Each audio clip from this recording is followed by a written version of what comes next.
Welcome to a DropTent Media production. Hey guys, I'm Jesse Dram, and you are listening to the Magical Misery Tour, where funny people discuss life's unfunniest things.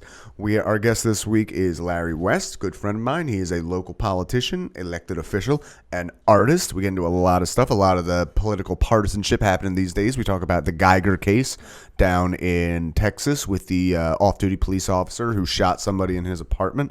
You can look at some of his stuff coming up. You can find him at Mark Skull on Twitter, at LarryWestProductions.com, where you can catch up some of his artwork.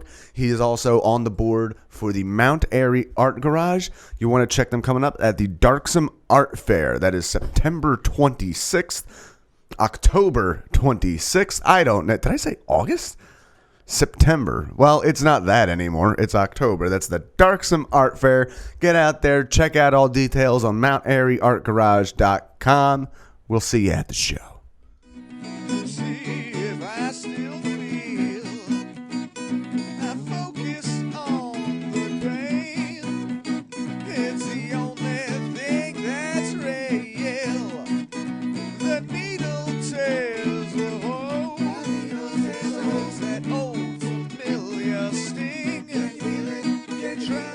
Hello and welcome to the Magical Misery Tour, where funny people discuss life's unfunniest things. With me, as always, is my host and director of photography, Neil Wood. Neil, how you doing? Hey, buddy.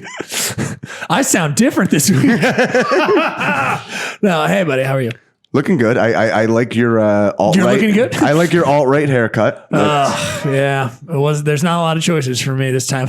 It is funny that it got labeled an alt-right haircut, but at the same time, it is like the most popular haircut right now. It's just a military hair. It's not. It's a fade military. That's all it is. Did you steal that from Richard Spencer or something? Guests don't speak before they're spoken to. So we will address you when we feel like it. Yeah. Please continue, my little alt-right friend. I'm just Apparently we're all right now. But you ponytail weirdo. I mean, ponytail is the second alt-right haircut. Yeah, it is. This is the number one. It's because we're being led around by the other. I'm going to step in Please something. do. Right? Please stop. I might have been almost ready to say the mongrel races. Jesus. This is good. This is a great way to start. Oh, we can cut all that out. Yep. Our guest this week. He is an elected official who is already regretting being on this podcast and a political agitator of all sorts. My friend and your new friend, Mr. Larry West. How you doing, buddy? Good. Thanks for having me on. Yes, I've already regretted it 5 seconds ago. Yeah. That's okay. That's fine. You're a Republican, aren't you? I used to be a Republican, and then I gained my common sense. Oh. I'm kidding. Take that, uncles everywhere. What do you know? No, I used to be a Republican for about a few years. Mm-hmm. Is this close enough? I always feel that weird about this. Yeah, you should be good. Yeah, you're okay. Yeah. All right. You can move it. You can move it. Yeah, better. you can. Yes. There you go. Feel free to move it. So yeah, I was Republican for a while. I switched so I could vote for Ron Paul in 2012 primaries. Mm-hmm. Then I got elected as a Republican committee person in 2014. Okay. Interesting fact about that, I wrote myself in so I could get the job. And then the day I found out was very interesting. I'm coming home from work. Mm-hmm. I'm on my skateboard, and I get hit by a car. And I fractured a finger and a toe. So I'm in hey, this doesn't sound that weird. I'm pretty sure this is how Mitt Romney got elected to Senate. So continue. So I get fractured and everything. I'm in the hospital. I'm like, oh, this is terrible. I can't move. I had my friends help me get home and everything. I get home, open up my mail. You have been elected Republican committee person. And there you go. Yeah, I did that for 4 years. And He really fell into the job. I really did. What are we doing here? We're just a couple of guys having fun on a Sunday night. We're just silly. We're giving this away for free. This is a You nightmare. could say the job took me by surprise. Yeah, there you go. I did that. So you were in agony. Continue. I apologize. It's okay. I'm used to it. So I did that. I spent the entire time trying to make things better. I figured, okay, I'm not a Democrat for a reason. It's because Philadelphia Democratic Party is very corrupt. Mm-hmm. We need to do something to reform it. And I think maybe another party is the way to do it. So I'm doing whatever I can to kind of push us a little bit more towards maybe we could win something. And the final straw was basically 2018. Now, 2016, I'll mention this real quick because I can just go on and on. What? Did something big happen in 2016? I don't keep up with things. I know. I mean, something happened. I can't remember what. But I do know it resulted in a lot of people crying and me actually consoling someone the day. Avengers. I think Avengers came. Which one came out? Oh, that was people were very. I mean, the snap. That was Right. That was later. No, Hail Hydra. All right, continue. I apologize. Okay. So yeah, like the day after the election, I actually had I almost didn't come to work that day because I was so upset, and everyone I knew was upset. And I talked to a friend of mine. He said, "Okay, we'll meet up for lunch," and that's what we did. And that's the reason I even made it to work the following day. So I'm on the way to the train station. I'm still a Republican committee person though, and I see someone, and they're really upset. And I said, "I'll just give you a hug." Like I hug people, I talk to people, and then there were the hate crimes afterwards. And I saw the party. The Philadelphia GOP was just, we got nothing to do with this. We didn't do this. It could be Democratic agitators. And I'm going, that's the worst way to respond to this. Even if you don't think it was someone in your party, even if you don't think it was something caused by the now leader of your party, fine. You can at least say that's not okay. This is messed up. What were the hate crimes happening around the city at that time? I'm really just plead ignorant. I don't know. I know on a national level there were some. Oh God, no, there were a few. There was the Jewish cemetery had tombstones knocked over. I remember that. Okay. But I think the one that happened like right after the election was a bunch of windows got vandalized with like swastikas and Trump is bad and all this other stuff. And that turned out to be not a Republican but a Democrat, but it was like someone who had a mental problems. And it was just sad, but to the point like I believe the medical definition is libtard. Mental libtardation. I'm sorry. I don't have the mic. I don't have the camera on you, so technically, we can deny it. Oh, okay, You said it. That's all I need. I think. I'm not sure how it works. you got your So, plausible deniability going, huh? so Exactly. pulling up. Now this is just NBC News, but this was the report after that. Hate crimes in the 9 U.S. metropolitan areas rose more than 20% last year, fueled by inflamed passions during the presidential campaign and more willingness for victims to step forward and lead to hate crime. And the research photo there on is Monday. specifically from Mount Carmel Cemetery, the Jewish one that was vandalized. Yeah. Go ahead. No. Yeah, you're good. I mean, I don't know. This probably takes too long to get through, but yeah, that's just talking about New York reported greatest number of hate crimes at 380 and 24% increase from 2015 at that time, while Washington, D.C. had the largest percentage rise of 62% to 107 incidents. Okay. It's insane. Yeah, so it's a fair amount. Now they're not going through what those are exactly, because that'll probably be a deep dive and we can get into that stuff. But New York City alone, there were 55 anti-Semitic crimes reported from January 1st to March 5th of this year. This being the 2016 in which they're speaking about this. So yeah, sorry. So continue. Yeah, That's all right. there's What did more you info think? there. Did you think leading up that he had any chance? What did you think going into that election in 2016? Until they announced the results, I didn't think he had a chance. Same. Yeah, I mean, the only people who did were people who were much smarter than me, like Michael Moore, and a few other folks. Like, they called it.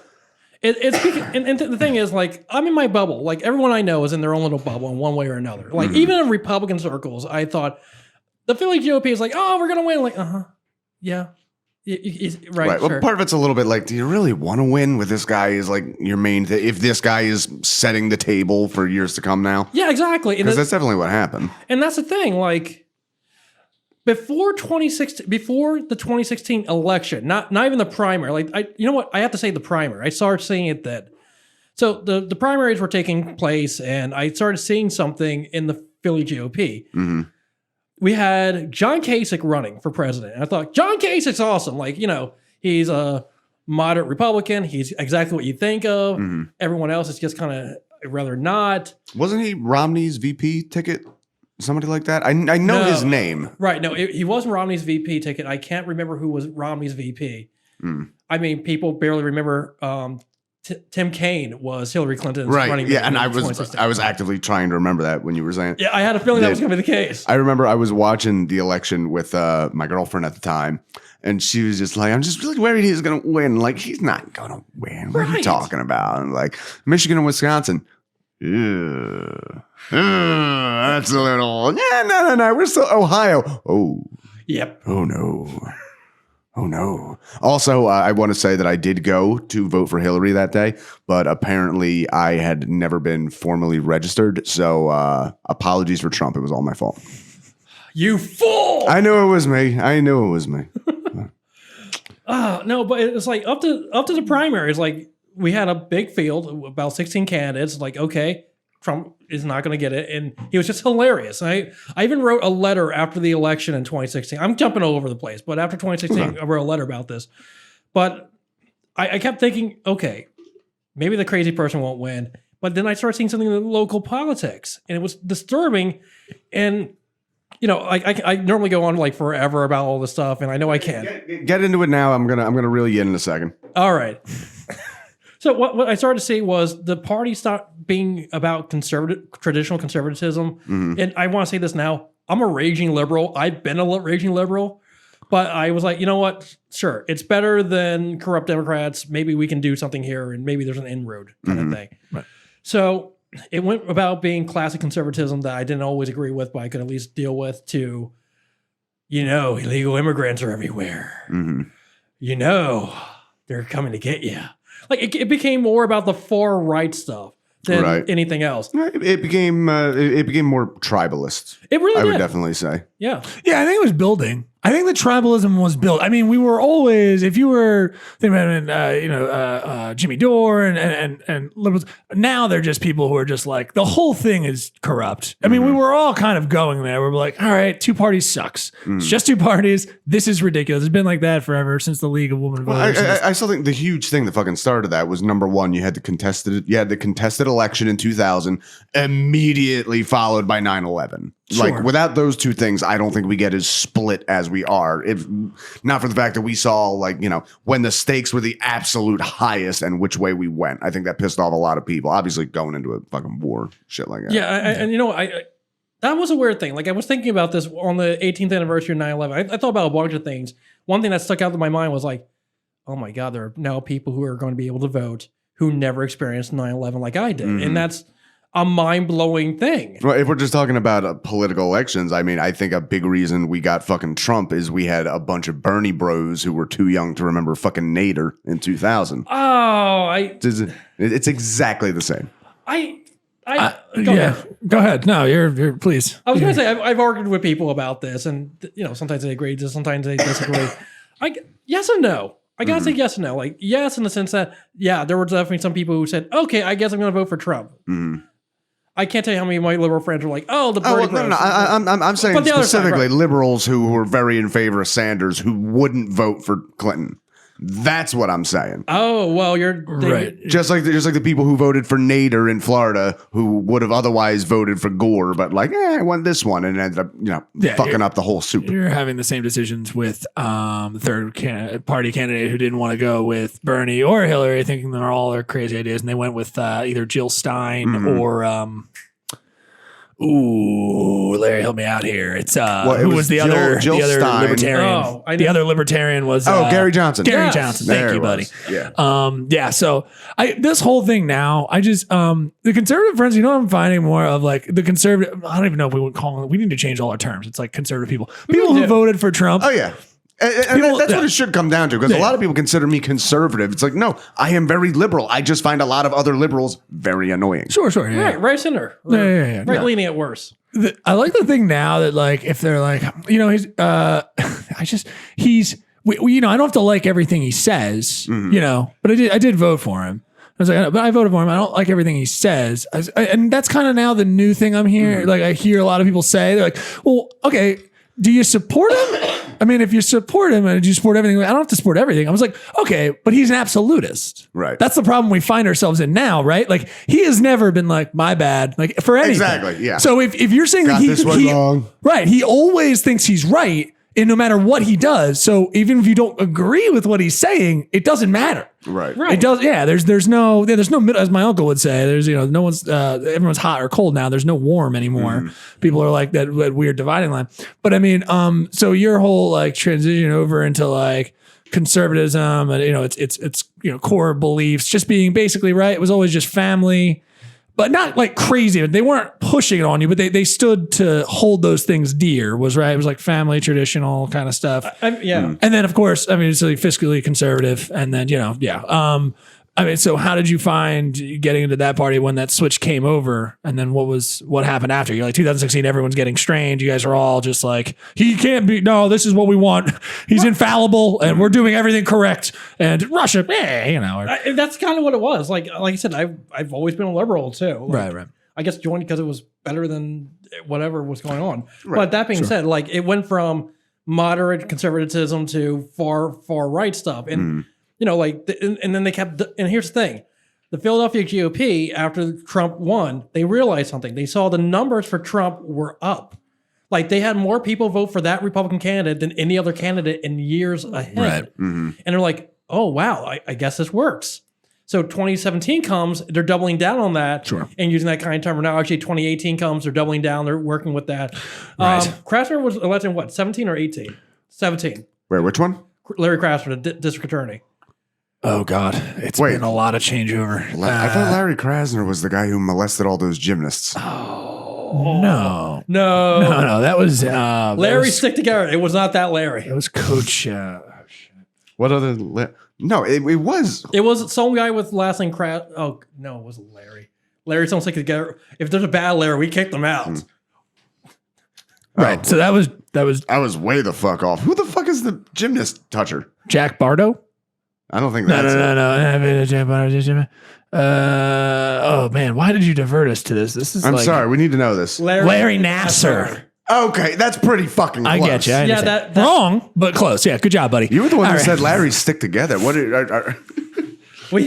Are you not allowed anywhere near a pommel horse? Just checking. We have two rules. Larry's largely stick together. We kick you out if you do something like that. Okay, good. So Larry Nassar no longer in the club for Larry's. No, he's not. Okay. His name's Jerk now. Jerk face. I honestly Lawrence S. Kasner was it? Yes. Kasner. Yes, is an American lawyer. Served as the 26th district attorney of Philadelphia. Kasner was elected to the position in 2017. Okay, so 2017. Here's what happened. I am doing work today. You are. Excellent job. Thank you. Okay, so 2017 comes around. They're high off their their win the previous year. So they run Beth Grossman, who is totally in favor of civil forfeiture, which ironically enough, a giant article came out saying the city of Philadelphia had used the program horribly wrong for a very long time. Okay, let's pretend that I'm an idiot. We're pretending here. That you don't. Civil forfeiture is when somebody throws in the towel. Dude, are you an idiot? Dude? Are you an idiot? That's how the civilization of Rome fell. Greece threw in the towel, and the horde won. The civil forfeiture. Oh, God. They held this. All happened in Madison Square Garden. No, so civil forfeiture is the idea is this. So, say you're on your stoop, and the cops come over, and they're like, "Okay, we think you're selling drugs out this house. We are going to take your house because it's evidence of a crime." Okay. So this is the microcosms of eminent domain. This is like the smaller, not the same. I just mean like if you remember micro, like we're taking this. This is the government. We're taking this. This is a little different. Yeah, but please go ahead. It gets really different at this point because what happens is they take the house because it's quote unquote evidence, and then they put the house on trial. Right. Exactly. How big is this courtroom? Your Honor, I want to tell you, this house is absolutely ridiculous. I mean, the interior is absolute garbage. There's no way this guy is going to be a credible witness. Maybe you'd be struck from the jury. I don't know anything about law. That's all right. No, but I love putting a house on trial. Imagine it was $1 million on trial. Then you have like 1,000 bennies on trial. So they put the house on trial. To what end? Like, what do you mean they put the house on trial? They basically go, okay, house, did you do this? No response. We're taking the house. Okay. So it's a political ploy. It's not real political action in which okay. And gotcha. The city of Philadelphia was stealing tons and tons of money and property by doing this. Right. An article came out in the Philadelphia Declaration, a few other papers as well. And I was shocked that they went with her, but okay, sure. And for the campaign, they doubled down on all the stuff that worked for Trump, like the xenophobia and the fear and the entire thing. There was someone who was here illegally No, please, and I might have some of my facts wrong. And if I am, please fact check me. Gotcha. My understanding is someone was here illegally in 2017. They were let go at one point, and then they wound up killing someone. Now that does happen, but the role. Oh wait, they'd been incarcerated. They were released, or they were detained somewhere and then released. It's more likely that they were detained than anything else. Okay. So what basically is, I remember I was against sanctuary cities for a while, and then I learned what they actually were. Mm-hmm. And for anyone who's not familiar with a sanctuary city is, like, oh, I guess they're letting illegal aliens everywhere. Like, well, no. What they do is this. Say you have 5 people, say you have 2 people you can arrest for a crime. One person is actively stealing a car. The other person is just walking around and they happen to be here illegally. Right. And a sanctuary city, they're going to go after the person who's hijacking the car, not the person walking down the street who's here illegally. Because they know that the person here illegally or undocumented or whatever term you want to use, I personally, I think it's essentially a harmless crime. Right. Well, yes. Yeah. Essentially it is. So the idea is, well, if we let this person go about their business, we have more resources so we can actually go after someone who committed a crime. And the other side of it is that person who, if you saw a car broken in and you see that person, you talk to them and go, do you know who sold this car? If they're not worried about being deported, they're going to help you. Right. Okay. So it's not like, at first it's like, oh God, that sounds weird. And then you hear about it, like, oh, that's all that really is. So the person was here. I think they didn't have any priors.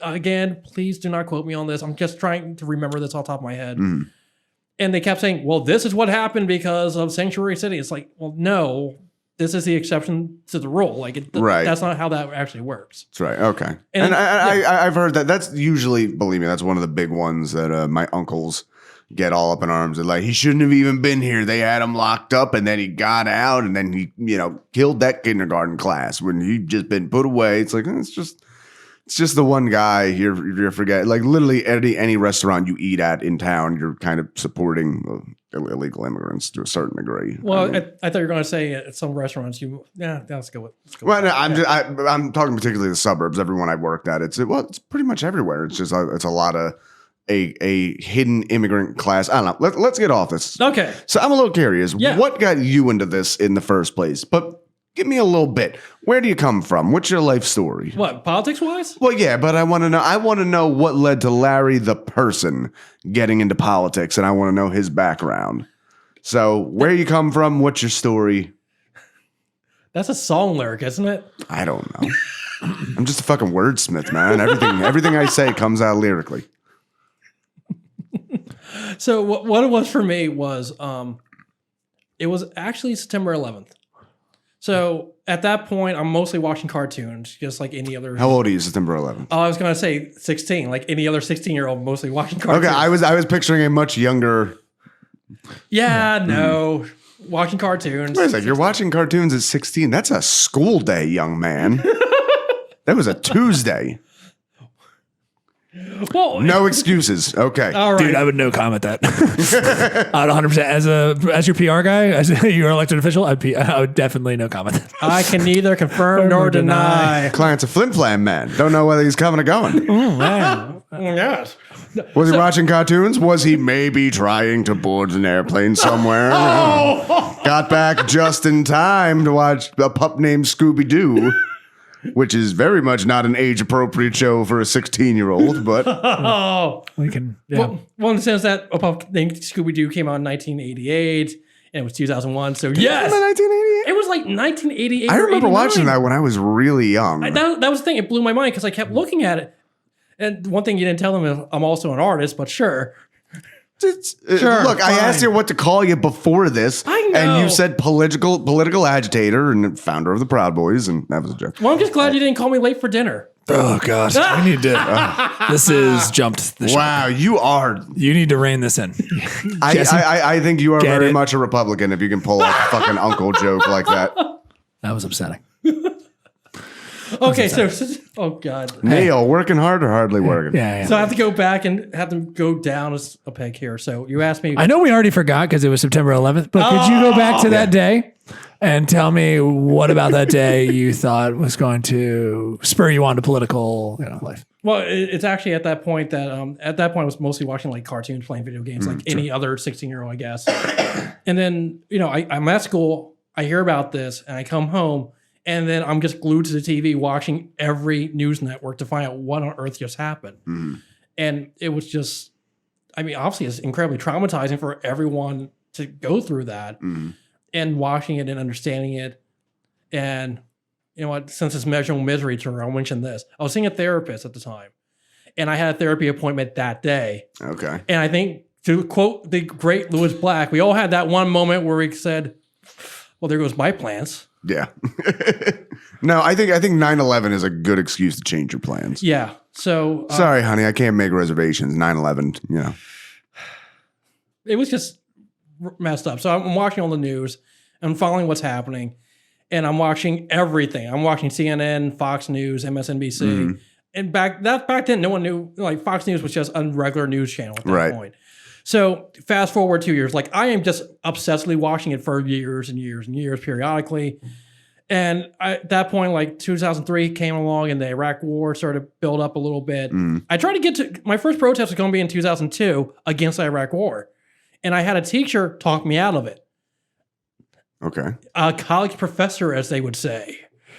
I was in college my first year, and I had a conservative Christian teacher for one of my classes in art school of all places in Center City in Philadelphia. Oh, just tell them it's a holy war.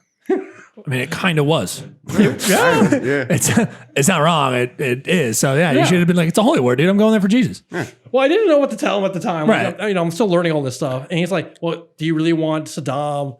Are you really going to march against Saddam killing all these people? I'm like, well, no, because that's bad. So I guess I won't go. Then a few months later, like, I realized, okay, that's a bad idea. I'm going to go to this protest. And I started going to more protests and marching against the Iraq war. And then I got a Not My President shirt with Bush on it. And I hated that shirt so fucking much. Continue. Well, do you like my other one with Trump on it? Yeah, no, it's again, that all came down to I was 14 when 9/11 happened. So just imagine a bunch of 16-year-olds you don't like anyway wearing shirts that say, not my president. It's like, that's not how this works. Not my president is a denial of reality. I mean, it's it's unfortunate that it's one of those things when it only sits there it's the same. And I would say the same thing for Make America Great Again. That slogan is ridiculous. It is very silly, and it goes back to a very similar campaign in which we also were, not great to minority groups, or really just to a lot of people in the country. So I agree. I think both are crazy because once you start denying a reality, you're just slipping slowly off to one side or the other. Yeah. Well, it's just a problem. Saying not my president is your president. It's the equivalent of yelling, "You're not my dad" to your dad. Right. It's like, no. Yeah, but I am. Shut up. That your music is terrible. Right. Listen to Pink Floyd. I would say the caveat is. They're both trying to build a wall. All right. So hey. I apologize. Right. Continue. You thought my dad joke was bad. I know, dude. Someone's got to pick up these pieces. But I guess the exception would be in 2016. Neither person who became president actually won the popular vote. Sure. Yeah. That's true. Well, wait, Obama didn't win? I said 2000. No, I thought you were saying between 2000 and 2016. No, everyone actually did. So, hey, apparently he did enough job. Good enough. Anyway. You know what's funny? Obama showed up on TV recently. And just even watching it, I was like, it feels like he was never president. Right. Like, it felt like everything just got kind of pushed off the table the moment he was gone. And he's just like, who's this? I vaguely remember you from somewhere. Right. It's like a dream. Yeah, exactly. Well, at this point, yeah. We just had a cool, laid back, smart black dude for 8 years. Who, expanded drone strikes and made sure that crony capitalism stayed in place. So, dude, listen, I can't be totally against it, though, because at the same time, if you're the president, you got to get your hands dirty in some way. Like the crony no, you're getting in the business of fucking, you're going to have to kill people. It doesn't need to be that. it doesn't need to be expansion of drone strikes. Right. It doesn't need to be, Right. especially kind of under the guise of American society really not paying attention to it, like actively making sure that they didn't. They would release press statements about bombings and stuff, or not release them, but like they would do it at the middle of the night. They wouldn't even make sure they're like, yeah, we bombed them. Tell them, but don't like tell them. Right. You know what I mean? And not even that. Like 2013, Rand Paul went on the Senate floor having the filibuster about the drone strikes. Well, but that was that was one of the best moments I think we've had. Like I don't like Rand Paul, but this was amazing. So what happened was it came out. There was a report that Obama had used a drone strike to kill a U.S. citizen without trial or charge. Obama himself, he was on the controls of the drone. He was controlling it. Obama himself, like, there's that fucker Martin. His tongue's out. Come on. Left. Sorry. That's okay, man. Continue. It was the guy who was the American jihadist, like the American Taliban dude, if you remember that. Well, we hate nothing more Wait. than an American Taliban. John Walker Lind? That's not. So, What? I don't remember the guy's would name. you? It was like this. You're dying. Just drink water. I I'll am. turn off your mic right Right. now. Okay. Yeah, don't get poisoned by one of those vape pens like everyone's been telling me. Yes. The great commander in chief has told us they're poisonous. Jesus. Can we gotta keep on track. Okay, Right. fine. So the drone strikes happen, and Right. it's like what? And it just so back to the normalization thing. Right. Where we gone from here? It's just come out that they've basically cemented that that's okay U.S. policy. The commander in chief is allowed to kill a U.S. citizen without trial or charge, and it really did start under Obama, but now it's been expanded under Trump. And that's the thing that's terrifying right now. Like a lot of things that started innocent, quote unquote, innocently enough in one way or another, like things you think are otherwise not. I mean, that's a horrible way to put this. I guess what I'm trying to say is things that started at one point got ramped up under this guy. Okay. It doesn't matter how. I mean, obviously it's bad. Obama, that is, or Trump. Under Obama, Trump. both. Well, both actually. Both. yeah. Okay. Yeah. Okay. This absolutist thing is just, again, it makes me the most infuriated. In the same way that like people talk about Trump, I'm like, or people talk about Obama, I'm like, also not a great president in terms of what we're dealing with now. Sure. Yeah. We don't feel like we're assholes in the world. I mean, we already knew we were assholes, but we were like the assholes who walk into a party and be like, oh shit, that's America over there. Damn, America looks good. Big dick swinging. It looks all right. You know what I mean? You don't like him, but you respect And then some, him. and then Iran comes in and was like, fucking America's fucking a piece of shit. Hey, America, it's nice to meet you. I know, it's cool. I could You just know, see I could just see Iran being like the jealous like friend of the girlfriend. Right. Like, I don't know why you hang out with that guy. I treat you so much nicer. Don't you know? Do you know what he said about? You know what he said? You know what he said about Ukraine? Hey, Iran, how are you? It's good to see you. Hi, U.S. It's a pleasure to see you. You look great. Yeah, you look fine. I was just talking with. All right, I'm gonna go over here and make more money.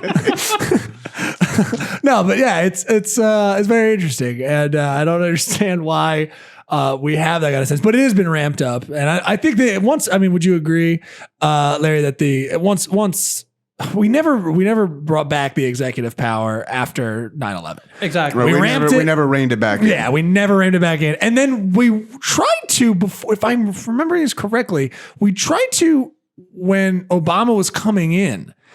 And I don't know whatever happened. It was one of those things where it was like, yeah, we should rein it back in. And everyone looked around, and then another news cycle came on, or a football game. We were all like, I don't know, whatever. Exactly. He's going, let him go, baby. Run, Obama. Like, it's like, I don't know. This is bad. Right. And it was like Democratic House, Democratic Senate, and then a Democratic president. Then Like, you had the metadata scandal also happening. Yeah, all that kind oh of yeah, stuff. and then, Of course. I was out there on the front lines for the NSA protests when they took place in 2013 too. Right. Because like, yeah, this isn't okay. Like there were a lot of things that weren't okay, and we have to call them out when we say them. So I want to draw some lines here between 16 that happens. Is anyone else in your family kind of politically active, spurring you on, or are you just kind of talking to them about it or anything like that? That's a good question. Unfortunately, Thank you. I worked very hard on it. well, unfortunately, most of my family's actually passed away at this point. Oh, I'm sorry to hear that. Thank you. This is like last night's show. I literally did crowd work, and 2 times I ran into dead kids. Wow. 2 times. Well, here's the thing. I said this under some words. I said, "Do you have any children?" That's what you get. I'm not trying to be. That's I'm what you get for doing shows in Newtown. Though. Yeah, no. Hey, this is Hatboro. It doesn't matter. But the 2 times I did that, and it just happened again. So, no, but I'm very sorry to hear that. thank No, you. I'm very sorry. But yeah, understand. 2 dead kids. 2 decades. At like the weird little nerdy. I said, thing? have you? Yeah, do you have how many? Oh, children. How many do you have? And she said 2. And I went, oh, okay. What are their names? And then she goes, well, one's dead. The other's name, I was like, whoa, whatever. And then later on, another person was just like, she said earlier she had 3 kids. We went back to her and she goes, oh, yeah, no, I have one son who died of an overdose. And I went, all right. Oh, wow. Comedy gold. This is, and I just look at the crowd. I was like, hey guys, we've had a lot of fun in here. Actually, you guys have been great and a lot of positivity, but there's also a lot of sad death in here. Yeah. Like you guys are riddled with death. And let's move on.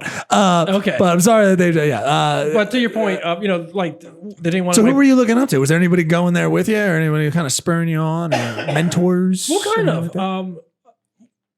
I'm thinking about it because Kind of threw a lot of questions at you. No, it's all good. Take It's your all good. My mom was a little politically active, not very, but a little bit. I remember we had an argument about the first election I ever got to vote in. Like the first general election I ever voted in was the 2003 mayoral election, which was John Street versus Sam Katz. And I don't know either of them. Wait, John Street. I remember he was the mayor of Philly. Yeah, Jesse's a wrestling guy, so you have to be like, John Street and Dave Katz coming to the stage. Sorry. Yeah,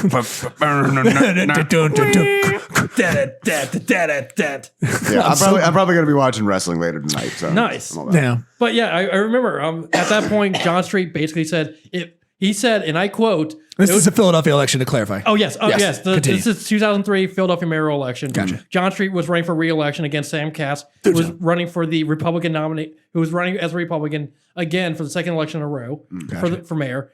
And John Street said right before the election, he had an FBI bug in his office. And he went out and said, those who contribute to my campaign are more likely to do business with me. I said, this dude just said he takes bribes. There's no way I'm going to vote for this guy. Right. And me and my mom disagreed. Oh, I was gotcha. like, really? So I voted for Sam Katz, and unfortunately, he lost by even more in that election, which stinks. And that was the last time we had a real election. Honestly, that was the last time we had a real election in Philadelphia in 2003. We haven't really had one since. Everything has been the Democrats are winning or running. They win. That's it. We need real elections in Philadelphia again. Sure. And to answer your question a little bit more, when I was a kid, 1996, I actually drew political cartoons for my mom. It was like Clinton versus Bob Dole. Okay. And I actually drew a bunch of them because I wasn't into politics, but I was interested in that. Uh-huh. And that was really interesting. But I got inspired to do that because I had a cousin who, Swinton Scott III, who... Wait, how do I know that fucking name? Because he has directed episodes for Futurama, The Simpsons, Okay. Family Guy. And that's your cousin? Yes. He directed the episode where Fry's dog dies. Hey, can you get us in touch with him? Or? Yeah. I'm just kidding. I It's probably a joke. could, actually. It's a joke. But yeah, no, sure. But That's amazing. Yeah, he drew like some political cartoons, and I saw them when I was a kid. Like, oh, that's Very really cool. neat. Yeah. So I always had like an interest. Did you like to argue with your mom? No. Okay, so that's what I'm wondering. I'm wondering in terms of your argumentation skills of early on, you found like if you were like your mom disagreed with you at that one point, but like before that, your mom's got a weird fridge. I'm imagining you're drawing like political cartoons at the age of 6. She's like, yeah, they're Larry's. We're a little worried about him, to be honest. He wants the mohawk and he's drawing political cartoons. So Rage Against the Machine, guys. He said he wants a Bob Dole cake. I don't. Bob Dole. Where do you get such a thing? Just I'm picturing. Sorry, just him listening to clips like Ronald Ray. Well, I have to say, dude, this fucking shit is boss. Like this is weird music that Larry's listening to. Sorry, everybody. No, Divergence again. I drew political cartoons about how Bob Dole was a liar. So yeah, it wasn't like again angry liberal. Very strange. Yeah, very strange happenings for I was that 11, really. So. Oh well, that's what I mean. That's that's kind of an investment there though, and something that's external to you. A lot of times at 11, you don't find that in kids maybe thinking outwardly. I think you know what I mean. Like well, they're usually very self-absorbed because the world is so new a lot of the times through a lot of those ages, and you're just like this fucking liar. Well, let me ask you guys this. So Greta, no questions to us, only to you. Greta. I know nothing about her, but I Greta, you don't know about Greta? I have no idea what you're talking about. Greta is a very just type in. You like, have failed us. Yeah. Is this like Chad's? Type I don't know in what that is either. Greta UN, and we're gonna pull this up. This will be our video this week. So Greta, Not Von Fleet. no, yeah, UN speech. So Greta is a little girl from Sweden. Oh, sorry. I know Who's exactly very what you're angry. talking about. Yes, of course. Yeah. Well, this is on YouTube, so it's going to get pulled, probably, I think. Oh no, it was No, officially because it's yeah, but dude, it's it'll be it's fine. like Associated Press. This is The Guardian, whatever. Okay, hold on. So Yeah, commercial or One something. Greta rides a wicked One skateboard. Yeah. So Don't let's you're going see. to enjoy your one wheel. All right, hold on, everybody. You guys are not helping with the dead air right now, but that's fine. You guys. Larry, I like your shirt. Why, thank you. Yeah, I also like Motorhead. your shirt. Thank you. I forget what I'm wearing. Oh yeah, I was watching a Fulci movie this morning. As a matter of fact, I was watching The Beyond. Ah, My girlfriend did not care for it because hoping. it doesn't make any sense. I've never heard of it. All right, is this angry moon face ready yet? Oh, that's why I'm doing it on the wrong one. Ah. New board. Sorry, everybody. Wait, can you pause it real quick? Yeah, sure. And I'm going to put it over to the display so they can see what we're seeing Cool. too. Because I'm looking at it and it says, Global warming is you talking about that? right. Global So, warming is the long-term rise in the Right, is oh. the long-term rise in the average temperature of the Earth's climate system. It is. Sorry, good. it's a fact. Yeah. And I remember someone said, well, they're censoring our videos. They're by fact checking, doing basic fact checks on videos. Like they were like, here's a screenshot of some guy who's a climate denier who doesn't understand that climate change is actually happening. And there's a caption underneath saying global warming is an event and it's actually happening. It's like, oh my God, they're trying to censor people. Like, it's a basic fact check. Yeah, and that's the thing. If it weren't for the fact that fucking a bunch of idiots believe them, then it wouldn't be a problem. Unfortunately, it affects public discourse overall. Yeah. All right, let's watch this girl lose her shit. You might want to go back to the start there. There you go. I do remember. I love it when she lectures adults, and it's so Right. wonderful. Oh, also, somebody told me she took a sailboat over Yes. the ocean Yes. for this. Yeah. This is all wrong. I shouldn't be up here. I hate I this. should be back in school on the other side of the ocean. Yet you all come to us young people for hope. Sorry, I haven't How actually dare seen you. the video. Yeah. You can pause it right there. You have I haven't seen the video, and I haven't realized that this young lady delivers 100% scowl the Yep. whole. Or Yeah. I'm wondering if she's struggling with. I mean, she's not struggling because she clearly can speak English, but it's not her first language. You know what I mean? So she's like, they teach her pretty good. you know, in no, Sweden. yeah, definitely. Well, it's not definitely. that. It could be. She. Or maybe it is her first language. Well, Sorry, go ahead, Larry. no, that's okay. It's actually been reported that she has a very mild form of autism. Yeah, she's like Oops. Asperger's.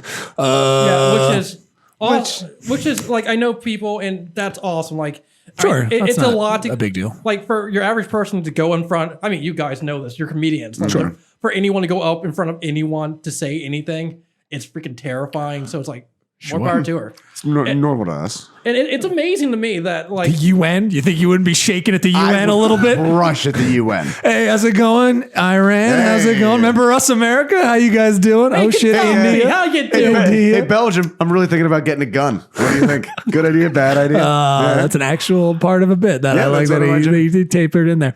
Oh, I'd have I couldn't do the circumcision joke in front of Somalia. No, they'd be like all it. upset about They'd it. be all well. The white These are people hack are all jokes. These are upset hack about that it. we're doing now. No, these are great jokes. These are great jokes. Oh, You're okay. talking about the basis of my act.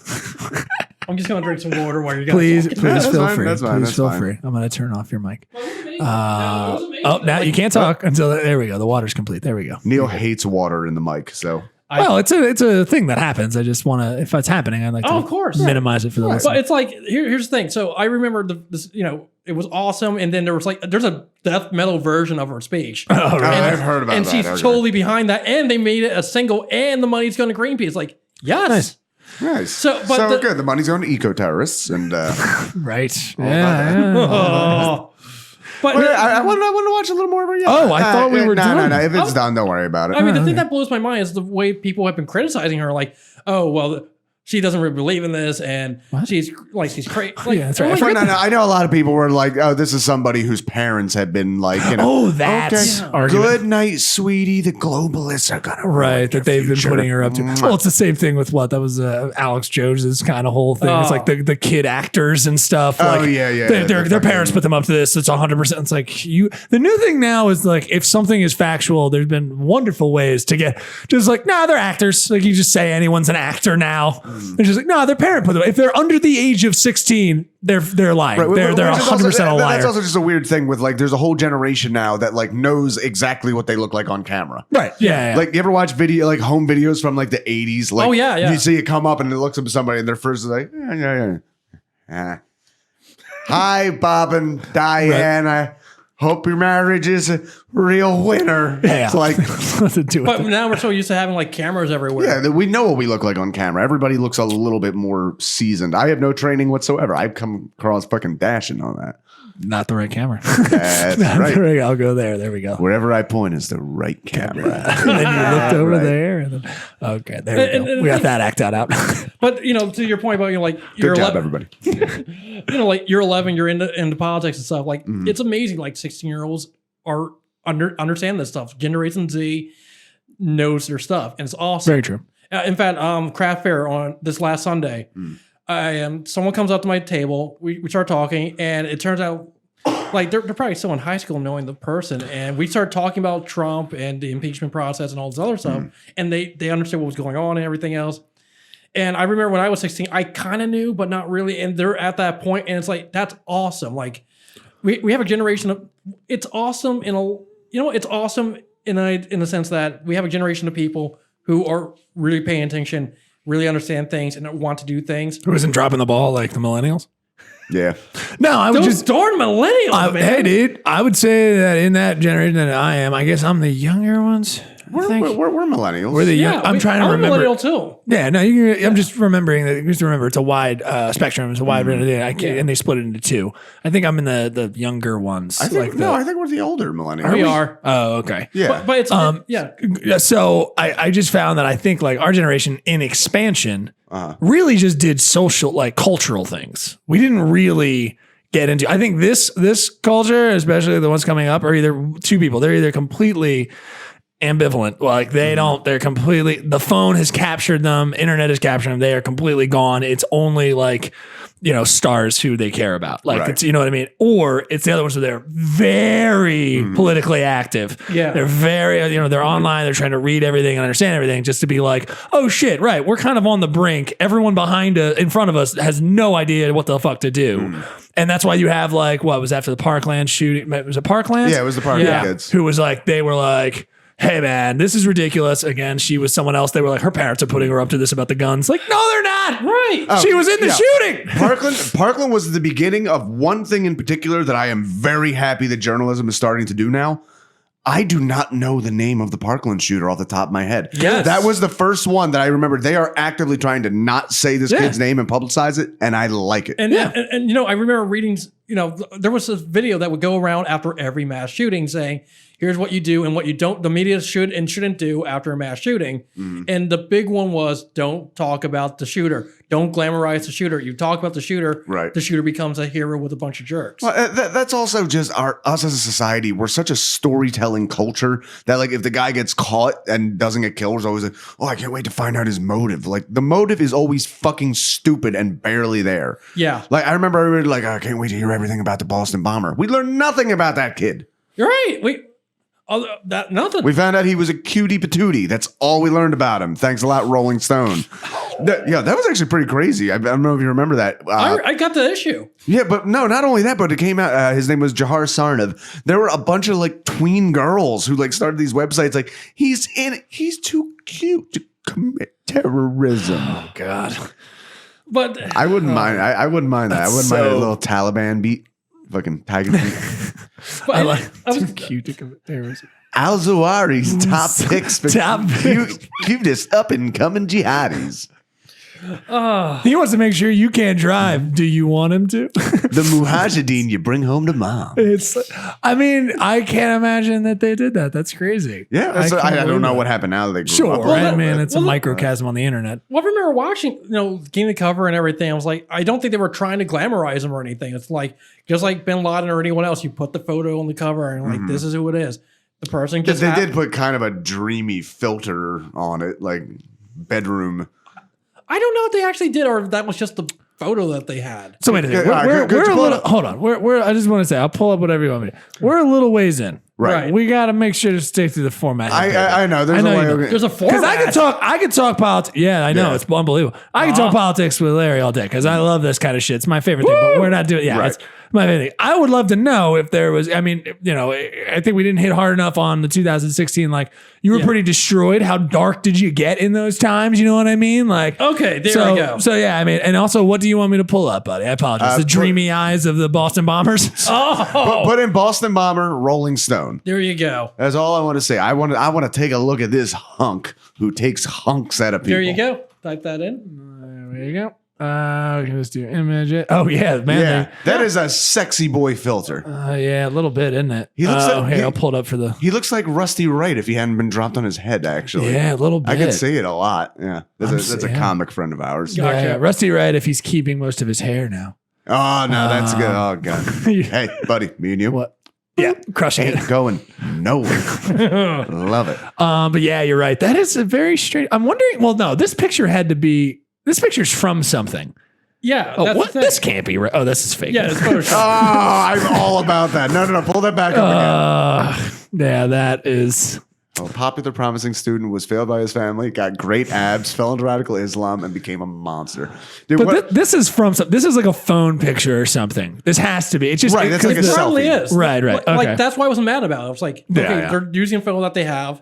And also, they played into how old he was, right? Yeah. I mean, that's Yeah, clearly, he was he was very, very clearly very young. So, I mean, yeah, it's also Robin Thicke on the Jesus Christ.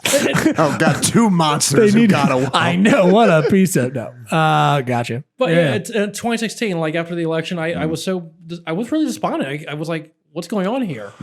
And I remember I worked with someone for a few weeks on a letter because it was basically my open letter to the Republican Party. And I started by saying, I did a mea culpa. I was honest. I said, I messed up. And I talked about how at first Trump was just funny. Like, was the Republican Party surprised that you were African American and that you sent them a letter? Because no, I didn't mean it like that. I just meant like I'm talking about black Republicans and what? What did I do? Can't we talk about everything on here? Okay, I'm talking about Neil the gets idea. a little carried away from time. I'm better throwing you under the bus. I love this. No, I'm all right. Shitty joke, but I was wondering if, like, you're writing these letters. We didn't talk about who you thought you were in the Republican Party. If you received any, problems on that. I'm wondering. Okay, so tell me, what was the open letter about? well, first I gotta mention this because like I 2007. I'm going to go back. 2007. I did a radio show. It was on Word and the WURD, the radio station. Oh, okay. And it was about reparations, and I said 2007. I was like, I'm not sure I'm in favor of it. I think it should be a private thing, not government, because ancestors are there. I still don't know exactly how I feel about it. That's on the record. Like, I don't know how I feel about it yet. I'm still trying to make up my mind about it. I go on the show, and this actually happened, and I'm still mad about it to this day. Which is why I have to say that. Well, I'm going to say something to you in a moment. I understand. Prepare yourself. I will. So 2007. I'm on the show, and there's this lady on the line and a few people in the studio, and we're talking about getting a mandatory African American history course in Philadelphia schools. Not sure exactly how I feel about it. I think it should be integrated with everything else, but that's also my take. And I can understand it being elective overall. That's pretty cool. Yeah, that's fine as an elective. Right. Like it's like, that's pretty neat. I like to learn more. I gotta be honest though. Yeah. Go ahead. No, I'm sorry. I'll say after. Please Okay. continue. Thank you. So at one point someone said, well, all white people secretly hate blacks. Jesus. And I was livid. I got a hold of Jesse's blog. I was livid when I heard that, and I wanted to scream so badly and curse them out. But I'm like, I'm running for mayor. I'm on a radio show, and I have to put my best foot forward. And then I finally said something when they got to me saying, well, so-and-so said this, and I gotta say that hasn't been my experience. And we talked about it for like a minute. Right. But it wasn't as forceful as it should have been. And I really wish I had just gone at that point. So there are black Republicans. I know. But still, I got. You're right. But you see why I have to do this. Yes, no. Here's the thing that and also I'm not either party. Let's just say understood. This is stupid. Right. I'm an independent myself. What I do get, which I find which will make a record scratch in my head is, and they did this fairly recently, especially with Trump. Trump's definitely done. I love black people. And then they will just be like, look at this black person we just brought out. Yeah. And I'm just like, Republicans, look at my how are you doing this? Call black people that support you. There are a bunch. Yeah. You can just go, and they don't have to, you don't have to be like, hey, could you talk for us? They'll probably be more than likely to be like, hey, I don't know why I'm up here right now. Right. But did you feel it's very crazy. Did you feel when you were involved in the local GOP, do you feel like you were tokenized at all? If you were kind of like, look, here's our. You don't need to do the accent. He said no. I'm sorry. He was like, nope. And then you were just like, well, now wait a second. It's okay though. Like I'm just a quick note because I know my situation, which is this. So 22nd Ward, 26th Division, that's where I'm from here in Philadelphia. And the leader of the 22nd Ward is Calvin Tucker and a few of his family members. Calvin Tucker is black himself, and he's been a ward leader for I don't know how long. He's done a decent job. That's all I can say about that. And cool. it wasn't like, but I will say this, like I've met some black, you know what, on this note, I'm going to mention this too.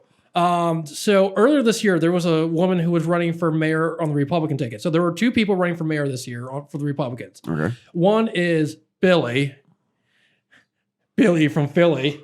Am I supposed to know who this is? Let me put it this way. Billy from Philly, mayor. I won't say the line myself, but look up Overkill, Welcome to the Garden State, and then look up the line, this is my friend Billy from Philly, okay. And I won't say the rest. I've seen those signs, actually. You have? Is this just Brian Callen? Comedian Brian Callen up here? I have it. Okay, Billy Ciancolini. Whatever that spaghetti name is. Okay, because I can't pronounce it, so I'm glad I'm not the only one. I don't feel bad. So it was this guy. Right, so Billy's running. That up. The other person running is a black middle-aged woman from North Philadelphia whose name escapes me, but I met her last year. Black middle-aged Philly woman mayor. I will pull that right up. You know what? If you type in like Philadelphia, yeah, I'm gonna find it. I'm just kidding. I'm not gonna type that in. Well, anyway. Yeah. So she was running, and I met her last year. She seemed okay. And the problem we talked about this too. The thing we talked, Republican. Yeah. How do you pronounce that? Goggins. Her last name is Goggins. Daphne is her first name. Daphne. Sorry. Yes. When I see that, I never know what to do with it. I know I'm silly. I'm super dumb. And Daphne's nice. Like she's definitely a hardcore Trump supporter. And that's good for her. Like we don't agree, but that's fine. But we're talking, and like there is a feeling that in the Philadelphia GOP that there is some tokenism happening. Not like a lot, but a little bit. Okay. Because the party itself is very heavily Catholic, like it's old school Catholic, which is. Sorry, but I need to go call the lung up. But what is happening? Yeah, I couldn't talk to you. I'm sick.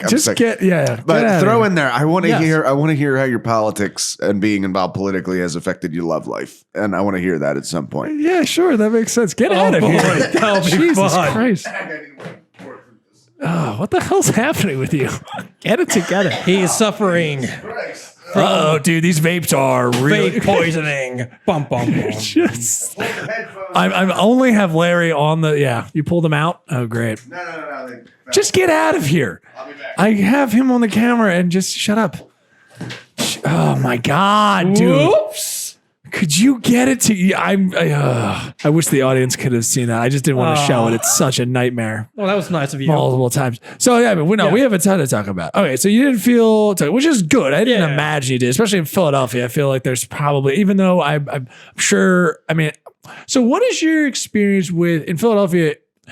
Do you at least feel that, like, okay, the majority of Philadelphia, if you have the demographics being a certain percentage black, they usually vote liberal? Right. That is usually the they're case, left. yes. Right. So, in talking with them, I mean, and in this a case with some of your family, are like they voting opposite you? They feel completely opposite. Do they vote liberal, or are they more liberal candidates? Well, you already know where the family stands on this. Right. Well, no, I mean, even your mom. I mean, is your mom still around when she was, what was the dividing lines? Were you, I mean, you were liberal, but then you went to the conservative. Like, it's kind of mismatched there. I'm wondering, your mom and anyone else you knew, even school, like your friends and stuff, like, where you find yourself odd man out some of the time? Well, do you know what the odd man out for me was like? Everyone knew exactly the thing, which was I'm still a raging liberal. Right. That never changed. Gotcha. It was just a party affiliation. Sure. Yeah. Well, how did you figure out that? Let's get off that. You know why? Because that question was, you did answer that. Yeah. When did you realize that the liberal parties in Philadelphia were corrupt? Like you were just like, you were seeing something over and over again, and you were just like, I don't want to be it. The liberal party in Philadelphia, ugh. No, gross. Right. Like the thing that got me was the Democrats was basically the 2003 mayoral election. Oh, that was the one. That was like, okay, this is the start of it. Maybe it's not as bad as I thought. What were some of the nails in the coffin for that, and then future ones? I was about to say, so there was Donna Reed Miller, who was city councilwoman for the 8th district. I remember she was running in 2003, so it would be 2007. Yeah. 2007, she was running for re-election, and I think she made it through that one. And a lot of people were just mad. She wasn't very effective. There was a scandal involving Germantown settlement, and it was it was just a progression. Like that was part of it.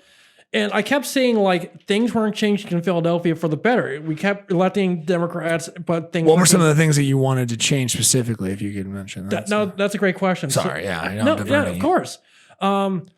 I think it's more now. I can think of a few things. Like back then, it was a lot of the things I wanted was like Now it's definitely like, and these are.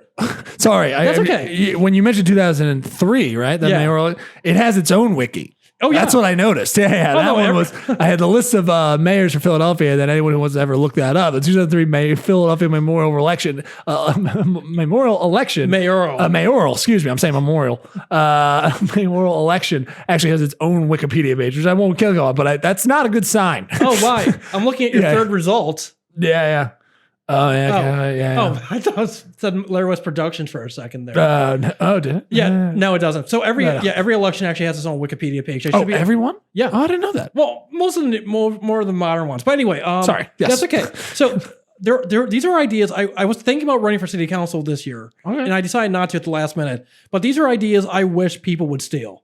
Like I want you to, if you're on city council or you're running for city council, please steal these ideas. Gotcha. One thing I wanted to do was homes for the homeless. So in Salt Lake City, they actually have a bunch of homes, and they said it's cheaper to put homeless people in an actual home than to have them on the street or put them in shelters. It makes more sense, and it worked. And then we know in that liberal bastion that is Salt Lake City, Utah, right? Like it just makes sense. I wish people would do that in Philadelphia. We have someone who's passionate about homelessness. But what we really need to do is we need to end it by allowing people to stay in homes if they're trying to get help or they're looking for work or anything like that. Like guaranteed housing on that level would be very effective and would solve a lot of problems. Yeah, I mean, how do you feel about the hypocrisy? Well, not the hypocrisy, I should say the duality that some people think that is, if you give them, it's always the thing of like, we've seen percentages and studies that show, of course, as soon as you pull that person out of their conditions and at least give them a home to stay in, you see them do much better. I mean, you see it, but then at the same time, everyone's going to come back and you'll be like, they're leeching. There it is. And I go like, there's not really a lot of evidence to show that that's what's going to happen. You insinuate that because I think you're much more pessimist than what you think it might be. But I don't know if there's studies to bear that out. You know what I mean? The Salt Lake City thing has been going on for a very long time. Okay. So there probably are some studies to show whether or not giving homes to homeless people on the condition that they have to at least try to do something works or not. Like I think it's a solid idea. Another thing is like, that's a big one. The violent crime problem, there's no magic bullet, no pun intended, and poor choice of words, but I'm going to go with it. There's no simple solution for it. It's a multitude of things. Like you have to do things like community policing. You have to work with people. I think the answer. Oh, sorry. Turn on his mic. I think the answer is an actual magic bullet that doesn't work when bad people shoot them. That would fix crime overnight. Just saying, maybe we need to invest a bit more in our magic sector. Well, yes, of course. I don't know why we're not. Yeah, of course. But And Larry, don't ever tell me to turn up his mic again. I will. You will not be canceled quicker. I don't even know if that's possible. I'm sorry. I'm kidding. I know. But yeah, things like that. Like, you know, Yeah. like there's no simple solution to solving violent crime, but we can do a lot of things to make it harder or make it less likely to happen. Sure. Like people, like affordable housing, like free housing for the homeless would definitely help in a few situations. Like, think about it this way. The reason I'm thinking about the last job I had, and I remember coming home and I was furious at one point. And I just remember coming home from Center City, like taking the train, like I'm mad. Like, and think about it. Like, think about people who are making minimum wage and they're going from one job to the next and they're in a bad mood. Raising the minimum wage will actually help with violent crime, because who wants to be angry if you're actually able to pay your bills? Right. Like, if basically ending violent crime isn't easy at all. But things we can do is a few things we can do is make life better for everyone. And when you're happy, like Norway, Netherlands, all these. Don't compare us to them. We're not them. Oh, I hate these arguments.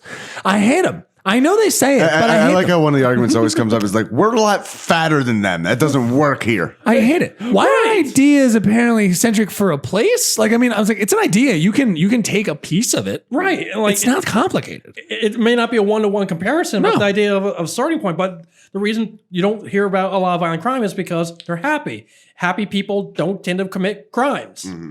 And that's kind of how you solve it. And it's insane. But you keep asking me about 2016. I keep not answering that question. Yeah, no, So- I know. You've been skirting around this issue, and honestly, I'm waiting to nail you down. Oh, so I'm getting into political talk. Are you going to die, Jesse Dram? With any luck. Okay, cool. I have a call drop in. Hopefully what? that'll. No, this is fun. I mean, I figured you were fine because you didn't just crawl your way back into the room. Sure. No. Here now. Walked in under my own power. That's good. So, how has being so political and politically involved has it affected your love life? Do you ever meet? Because there's some cuties on that fucking Fox News side, some icy blondes that like I just can see in their eyes like, oh, I'd never be able to please you, but I want to try. I think they're just people who are totally fine with saying things that they don't agree with. Pretty much. Oh, yeah. Yes. I don't know about if they're. Were you about to say ice queens? I thought you were going to say like icy queens. If you think about it, Republican America has become very much like we're just being nice to Grandpa and not arguing with him. Yeah. I would say, in terms of my personal dating life, it really hasn't affected because there really hasn't been anything to affect in terms of my political ideology. Like, I've always been the same, so it's not really a problem. But I will say this, but you never dated somebody with like different opinions or anything like that? Jesse's projecting. Yeah. His Just saying, you never dated some bitchy hippie who can't shut her mouth and just appreciate that, like, listen, you have no idea how bad I was. no, you know what? Love you, baby. Nothing on that level, but I've had a couple of first dates where it's like, it's obvious politically we're going to disagree, but that's okay. Like, I can't really come up with a really good example, but what I can say is this. So, kind of anecdote I can actually use on the show. So, last year when I was running for Congress as a Republican, and that went as well as you imagine. Sure. You think they're going to let a Mohawk in Congress, bro? You got maybe a white Mohawk. I'm kidding. But it's like he's got to have cancer. It's got to be a weird cancer, like old dude. There's some photos of like Ronald Reagan with a mohawk because he got like a brain surgery and had to like get half his head shaved. Wow. I didn't know that. Look up Ronald Reagan mohawk. It's weird. Okay, I do. I am. How many regretting of that these I are going to be diverted. photoshopped, though? Yeah, I really. mean, I know. All right, so it's going to be the cover of a Casualties album. I'm like, see, told you. Continue. So I'm at this petition signing event in somewhere around 2nd and South. Doesn't really matter where anyway. So I'm talking to people, and I'm talking to this one person, and she's very attractive, like it's very cute. Like, oh wow, and we start talking, and I was really into Indecision at that point, like.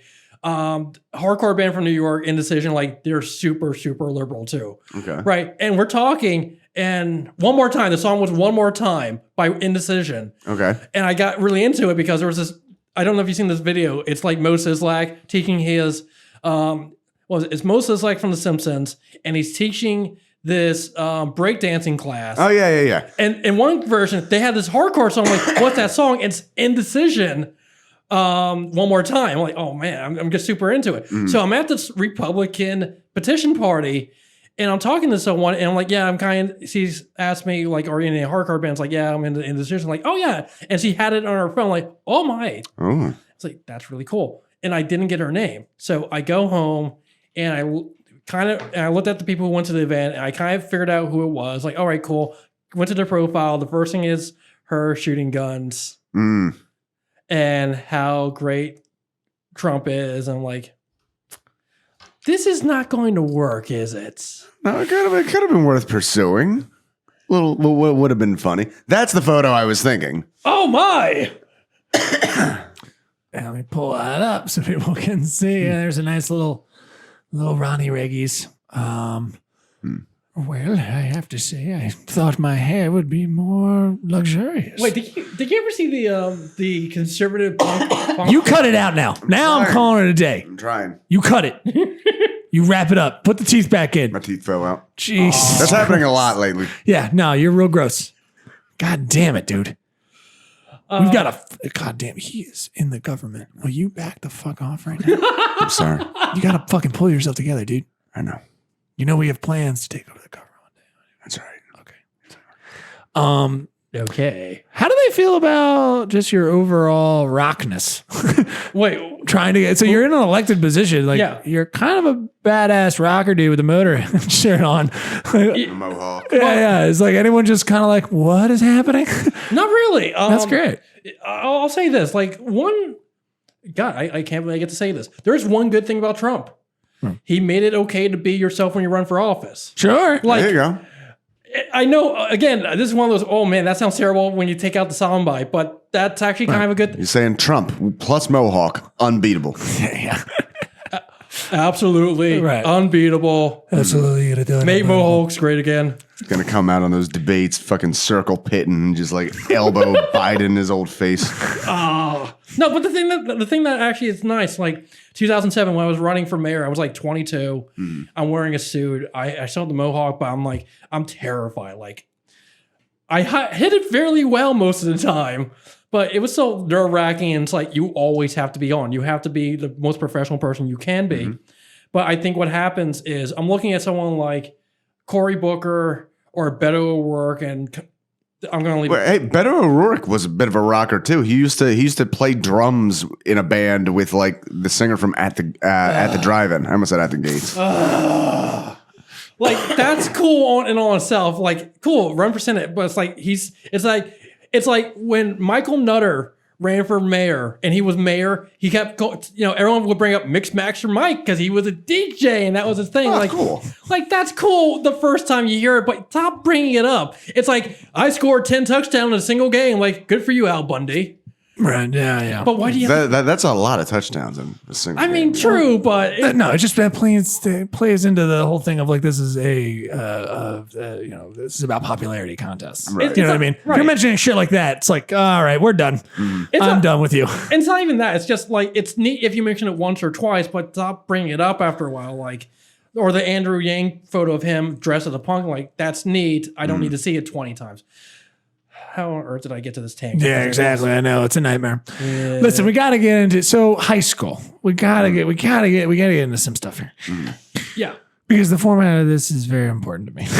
Okay, let's go back to your format. Jesse is terrible, so he's done. I'm sick. I'm out of commission. Yeah. So in high school, you're dating. You're not dating.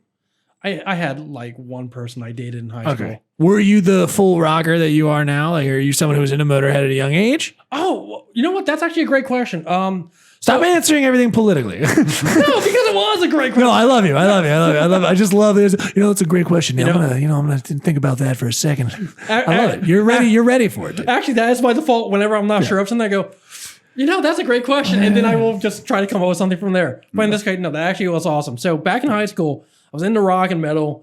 But I didn't have like a leather jacket or anything, and I kind of had the shirts. Yeah, that's right. You weren't a greaser. I wasn't a greaser yet. No, okay. No, but my senior year, I kind of got there. And my first girlfriend, I remember we were hanging out, and she said, "Have you ever been to Hot Topic?" I'm like, "I don't know what Hot Topic is." Like, you've never been? I'm 17.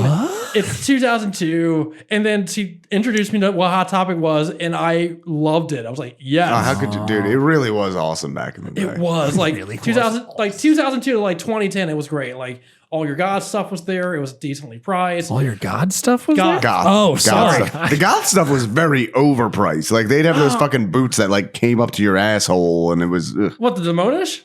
The Demonas were. I don't know. Oh yeah, I know my brands. This is Okay. This is my wheelhouse. Wait, right did here. you ever go to like goth night over at Shampoo? Yes. I went there a few times. That was a lot of fun. Yeah. Yeah, there was some dirty girls, some dirty girls, and older move off and older men move who off were him. very comfortable hitting on them. I will say I had a love-hate relationship with Nocturne. Like I know Patrick, he ran it. Patrick is a good friend, and this What's is, Nocturne? right. That's where the goth night. Yeah. thing was. Oh, okay. So Gotcha. over at Club Shampoo, around like 8th and Arch, around that area. Terrible name for a club. Sorry. Continue. Well, that was the thing. Everyone needed shampoo to go there because we were all filthy. No, it's a bad name for a club. Okay, fine. I mean, it's a shitty. I mean, the clubs are supposed to be named shitty stuff. I'm not saying it's like supposed to be better. I mean, the Roxy's not bad. But I this, feel like this was also very specifically an under 21 club. no, I know the Roxy was the same thing. yes and I no. think That was the thing. Like that was the reason I had a love-hate relationship with this place. So they had a 21 and over floor, right. and then the rest of it was all ages, and it was all. Sorry, continue. Don't stop. It's not- Yeah, it was. it's It was just weird. Like I could never get into it. Like when I was under 21, I would go. I was like, this is okay. When I was over 21, like, why am I here? I'm not- not. I feel like a pedophile. Well, Look at Jess. Jesse's excited. Yeah, dude, you better stop. You're not on camera again, but stop it. yeah, it was like, well, I don't drink, so I don't know really why I'm here. And the music was quieter downstairs. I could actually talk to people, which is kind of nice. I met one person there, which is really cool. So yeah, it was a neat place. And trip pants. Oh, trip pants. Wait, were that those what like those are called? the bondage pants where they had like all the fucking like Yes, with all the ropes? buckles and ropes and everything. And for the last 5 years, I haven't been able to wear any of mine because unfortunately, I have gained way too much weight to wear them. Oh, nothing sadder than a chubby goth. I say that as a reformed chubby and reformed goth. Reform People seems people have been strong. telling me left and right that I look like I'm losing weight because my girl's been making me eat vegan a lot, Ah, and it cool. just happens. Yeah. Yeah. Well, I actually, what was it? I think I want to say I met the guy who invented trip pants, but I think I'm wrong. Okay. No, up in New York. What a there's- brag. Hey, I'm proud of this. Hey there, you see those pants that were popular with a small minority of the world 18 years ago? I knew the guy. Who I knew that made guy. Yeah, that's right. What's up? I'm Larry. What you seen? How you doing? But it was actually cool because for a while I didn't get a good discount, but I could get them a little bit cheaper. Trash and Vaudeville. There's this guy, I forgot his name. It starts with a J too. Yeah, I want to say it's Jesse, but I know I'm wrong. Were you into goth girls, or what was that? Still am. Okay, I appreciate that. They get harder to find. No, they don't get harder to find. They just start hanging up in the ceilings at night and they're hard to find it. I was going to say something very terrible. Don't say it now. No, Don't I'm do gonna the say thing that anything. you've always been doing. Don't say it. They get harder to find, and that there's less of them. Luckily, let's just say they're easier to spot. I don't get it. Bigger. Wow, that's sadder than I thought it was going to be. Yeah. What, you don't have a Holy cricket shit. sound effect on that thing? Listen, we are not a morning radio, and then I just play it. Bang, bang, bang, bang. Wait, you know what? I'm going to get to do this. I used to run my own radio show and station for a while. Okay. Brags. Internet only. Yeah. Mark, Okay, the internet only is a Yeah. very weird brag. well, you I know- loved it. It was a metal radio station. Well, Nice. while we're talking radio and metal, there's a segment we always do on this show, and that is the depressive, suicidal black metal song of the week. This one I pulled up. The band is Like Desolate, Like True, and the album name, which I love, is Don't Worry, Die Happy. So if we could just play a little bit Wait, of this. before you do, can I do my old I used to do my radio bit. Do you mind if I... Do you ready about Go for it. And you can realize why I can't do this as much as I used to anymore. This is Mark Skull on Mark Skull Pirate Radio, coming at you live with the greatest metal around. Today on Depressive Metal, we have Like Desolate, Like True, and off the album, Don't Worry, Die Happy.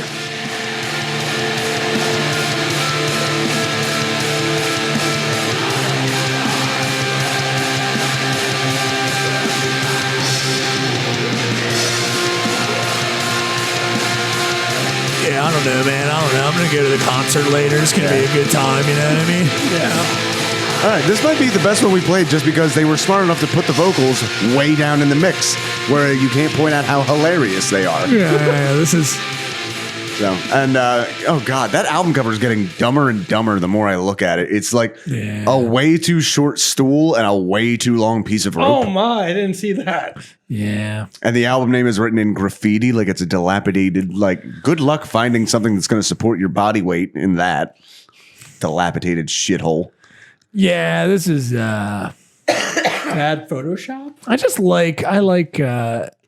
I like thinking of those guys always, like when they have to talk about something positive, you know, and just how they try to deal with it. I wonder, Yeah, little Debbie just started school. because They grow so fast. Are they Finnish? What is this?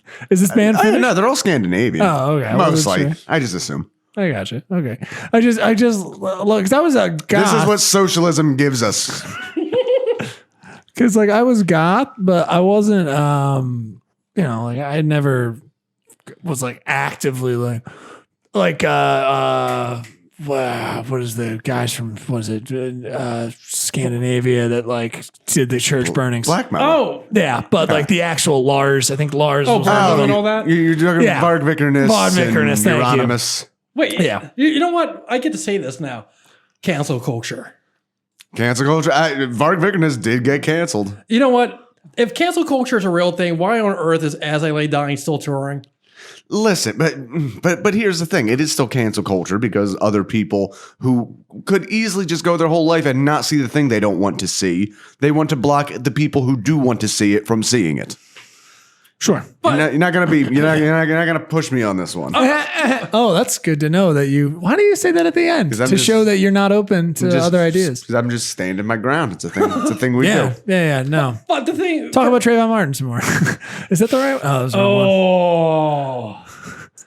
I will say the one thing about Trayvon Martin, I didn't like when they were reporting on that, and they put up the photo of him, and it's a photo of him like as an 8-year-old. It's like, you're really kind of was he, trying to 14? build that narrative. He was like 16. How old was Trayvon? About 16, 17, something like that. It shouldn't have happened. Sure. But Yeah. right there in the reporting immediately, it was like, look at this cherubic black child who was Right. just killed. It's like, it's They do that with every white kid that's ever died. Right, that's Of the course thing. they The do that fuck is too. your problem? What? No, I just mean like that's what you're calling it on. It's like every white woman who's ever died, she's always an angel who everyone loved, and they show her prom picture. Right. Well, what? You know what I mean? Yeah. And that was the thing, like, you know, there was after that, then they kept going with like the worst photo possible of the person. Like, here's them all looking like a gangster from a rap album. Well, see, I was actually thinking of that when we were looking at the Boston Bomber one. And it's like, ooh, if I did anything terrible, what would be my social media photo they were going to use Right. for me? And in fact, that was actually a thing for a little bit, which is what photo will they use? That was actually a hashtag. And yeah, what photo will they use was a hashtag for Okay. a while because there were so many unarmed black people getting shot and they were using bad photos. And it's like, Oh, yeah. No, those Right. aren't fair because you can totally find photos of me in fucking corpse paint holding a sword. I mean, the historic one was Reagan, right? Was it Reagan who had? So this is when Willie Horton. Willie Horton. Yes, Yeah. thank you. That was a very big one. I mean, Yeah. that was Willie Horton was. I mean, a grievous thing. Like they all knew. You know, I mean, I don't want to say dog whistle, but I mean, it was Yeah. basically an outright dog whistle. It was. to call out exactly what it was like. He had been an offender previously. Oh, it was very related to the Right. thing we were talking about with the immigrant, where he was somebody in Massachusetts where Dukakis was governor. Right. They had like a weekend furlough type thing for incarcerated people. If you had good behavior, you could go home on the weekends. Well, on one of those weekends, he like fucking raped and murdered a girl. Right. So And it's like I keep looking at all these other countries and how they do criminal justice. It's like I think it. You know, I'm gonna touch third rail here. So all right, we're getting down to it. wait, and Neil, play the third rail music. Got it. There we go. So it came out this week that down in Texas, that woman, the police officer, shot an unarmed black guy Okay. in his own apartment. Right. So the story that happened here, her name was Guyger. Rebecca Guyger, was that it?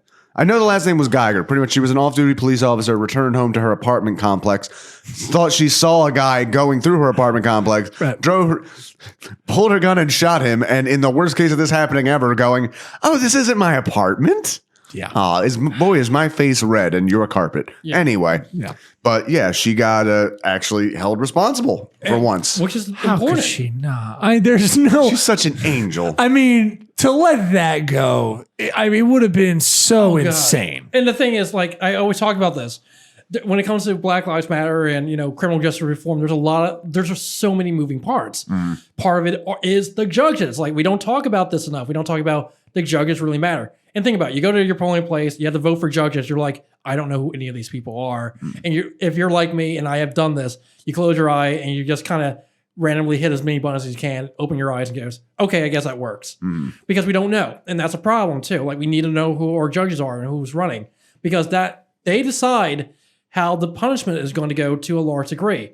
And then I look at, and the other half of it is the prosecutors. I'm going to mention this one because it's the big one that kind of leads into what happened down in Texas.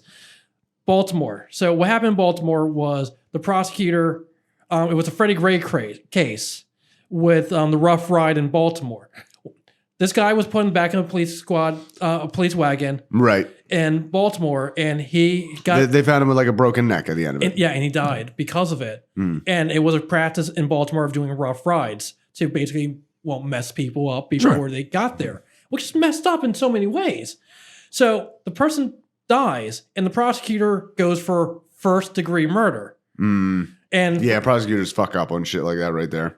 You kind of already... All right, so first, and for the listeners who aren't sure why this really matters, first-degree murder says you have decided you're going to kill someone. Right. There's no if, and, or but. You said, I am going to do this to that person. Right, and you plan it. And if I recall directly, second degree is you intended to do harm and it went too far. And third is like, you were being irresponsible and you fucking killed somebody even though you didn't mean to harm anyone. Right. Then it's like manslaughter. Yeah. Right, yeah. Third and manslaughter are just like different. They're different degrees. Yeah. So first degree is what is the big sexy thing. Like, first degree murder. Like, this is what you really want because it has the harshest punishment and it's basically the most middle of all the punishments. Like, this is the one where you're going to go away and we might even kill you for it. But that wasn't applicable in this case. You have to prove the person said, I have this intent of killing this person by doing this practice. Isn't that what Zimmerman got off on too? Because they charged him with like first degree when it really should have been more like they would have had him dead to rights as second degree. I think I have to agree with that. And it was just, I remember watching the case and I said, the guy's going to get off because you didn't do this right. The Baltimore case, there's no way they're going to find first degree because you have to prove they did it. And I can understand in both cases why. In Baltimore, part of it is, other than the fact that it's been going on for so long, and you knew eventually something was going to happen, like the prosecutor probably thought, I want this to stop, and this is how I'm going to get it to stop. Awesome, but that was the wrong charge. Right. So the person gets off, and it's terrible, but it would have been manslaughter all day. That would have been conviction, not even a question. So... She got first degree murder. You have to prove she had the intent to kill this person. I was like, I don't know if that's going to stick. You have to prove that. No, that's not. Like, if her case is, whoops, I didn't know it was this apartment. Right. Like, you can't prove intent. It's really... You can only improve intent for her wherewithal. Like, she doesn't know where she is. She thinks she's defending herself. She's a moron, obviously, like, who's not paying attention to... I mean, you were a cop. What the fuck? And this is the highest of high bars. Right. And to make it even harder, you're talking about an officer of the law. And officers of the law, we basically have said, you have the right to commit first degree as long as you don't have intent. This isn't my IKEA furniture. But basically, we said, okay, you have the right to kill someone if you absolutely, possibly have no choice. I don't think we have that. Is that true? Well, we haven't grievously wounded someone. This is what This is what I have heard, that cops are more likely to kill you shoot you dead, body mass hits ever. And Adam, I'm on a guy I know is a cop for 8 years in New York, right? Right. So he constantly was like, yeah, no, we don't do that. We don't ever shoot anybody like in a leg or try to or bother at all, Right. like a shoulder. It's shoot even. to kill. We're shooting to kill always and forever. And I go like, well, what about the whole imminent danger thing? And he goes, this is kind of what I get from it. It's just like, well, it's imminent danger if I feel like it is. And I was like, well, how do you judge the variability of that? Like when that happens in the variance, the gray big area of like, am I in imminent danger? I'm thinking of a traffic stop where someone seems to be reaching for something. They haven't pulled anything, but they're reaching for something. And then you were to open fire, which we've seen in some cam cases. Right. And then that was Alton. Who was the one? It was the guy who was on video. They caught. Right. He was saying, "Sir, I have a gun. I need to let you know." Right. And then the cop like bang, bang, bang, bang, bang, through the bang. window. Yeah. And we're just going like, I felt in imminent danger. And I don't understand the feel in imminent danger. Right. I don't understand how we came up with these laws and these rules that don't really, that just go like, why not wound him? Why not pull a gun and say that, hey man, I'm going to put one in your leg?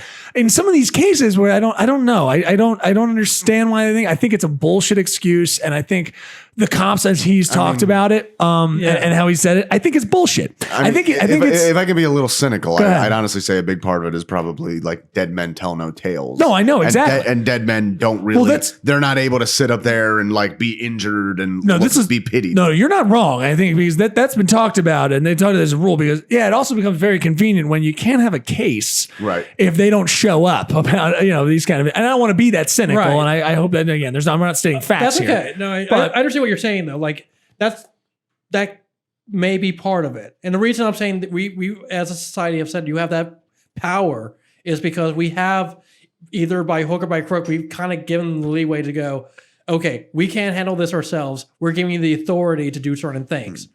And that's supposed to be the worst case scenario. Like if nothing else worked, this is what you do. But to your point about like shoot to wound, like why don't they do shoot to wound? I've seen a lot of stuff about this. Right. My understanding is they don't do shoot to wound because the person could still attack them. I understand, And it's like, but there's it's go ahead. I don't want to see anyone killed unless there's absolutely no choice. Like it's, I look at all these cases like, no, this shouldn't have happened. And I think about the dirt bike on Broad Street where the person was shot and killed for riding a dirt bike. It's like, I don't like dirt bikes, but Those dirt bikes are pretty fucking annoying. yeah, it's like, Oh my god! To just have a pellet gun and strafe a gang of wheelie kids. I mean, I can't say I'm in favor of that myself, but I understand. It's a annoyance. BB gun. Getting it I'll say they're incredibly annoying. They're illegal in the first place too. right. But it's like, no, you don't. Like the person, I saw the video too, and the video clearly shows a person walked away, and that's when they were shot. Mm-hmm. It's like, no, you're not allowed to use lethal force in that case because there's no imminent threat.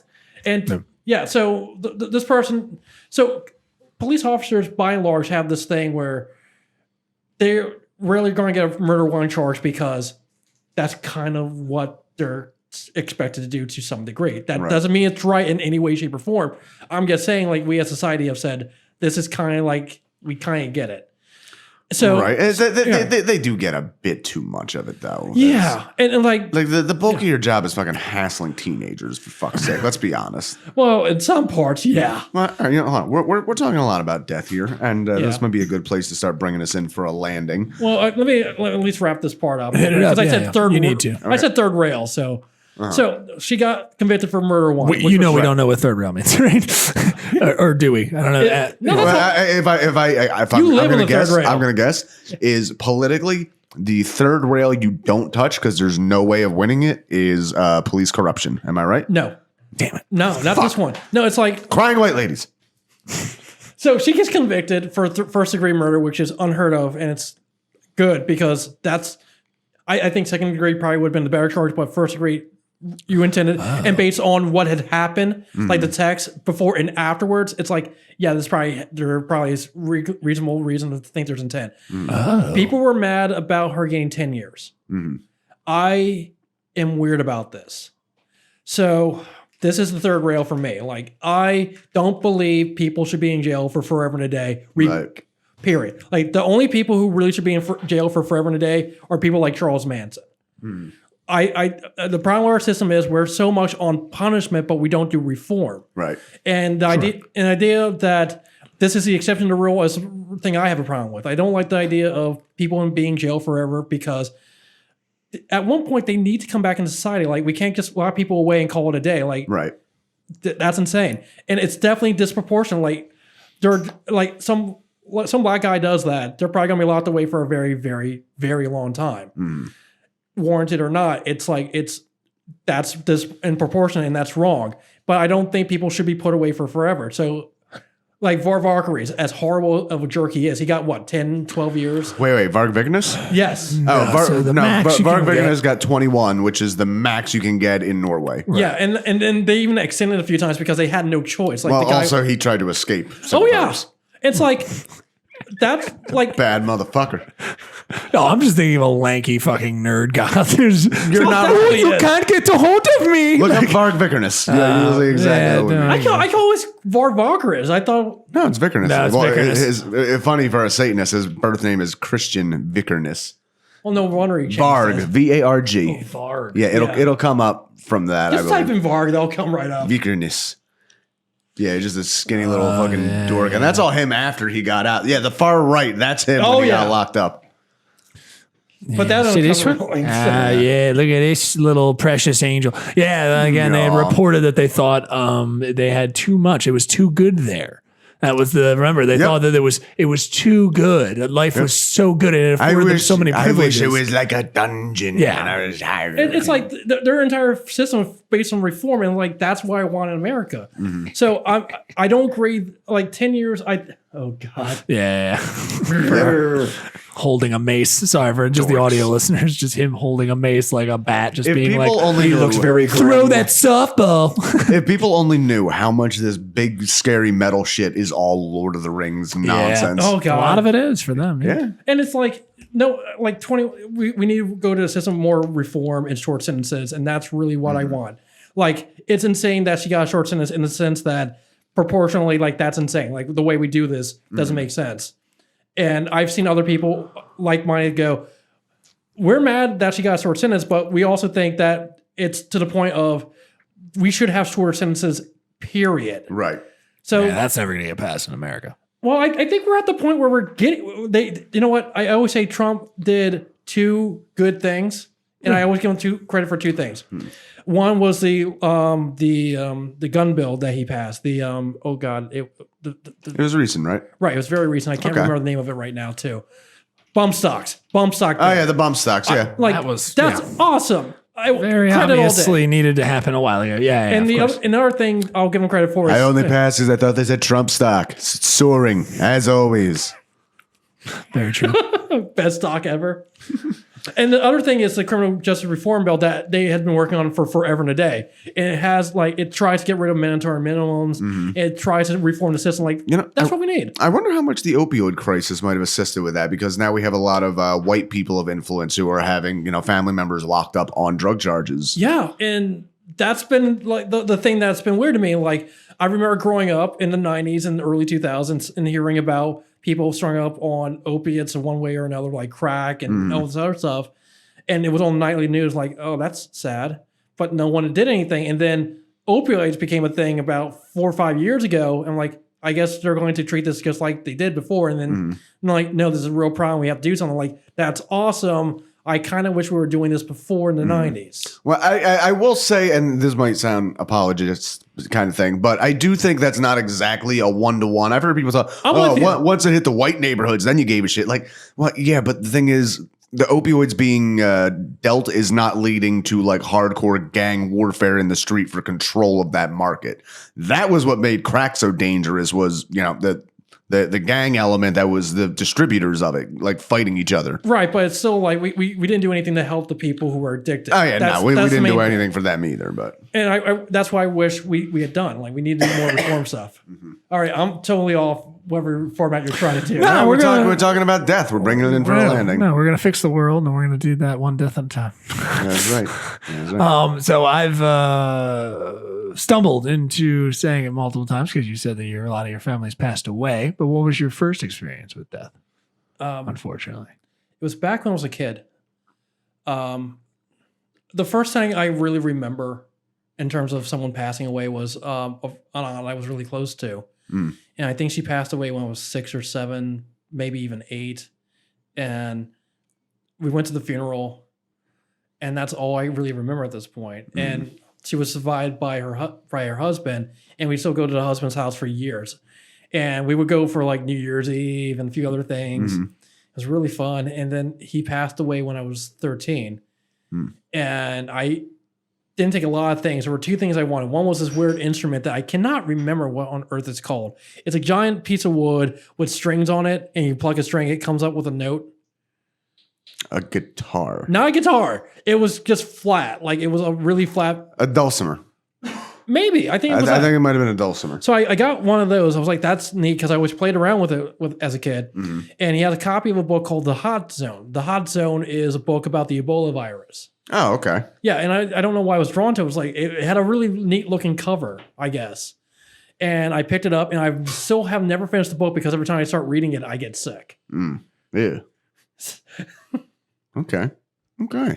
Oh, really? You just have no questions? Why do you get sick just because of just the book? Well, yeah. Gives you the What's the heebie-jeebies? descriptions? I don't know. Like, I guess got like a cold or allergies or something. Well, do you have anxiety at all? Yes. Yeah, okay. Because this guy's ravaged with anxiety right now. What Like, up? you look. Was the coughing giving you anxiety? Was it making you feel like you were dying? No, believe me, I've been dealing with this a little bit day by day. In fact, it sucks. Okay. Day by day. Day by day. Now we're getting pulled. I hate both of you. Yeah. But no, it's not the anxiety. My throat just sucks. That's all. Oh, okay. That's good. I'm glad that you weren't having an attack. What do you think happens when we die? That's a No, don't say that's a good question. It is. But it is. It is. It's an excellent He's question. running for city council. No, it's not even that. It's just I've actually been thinking about this a bit lately. Like, what is the nature of life? What is life?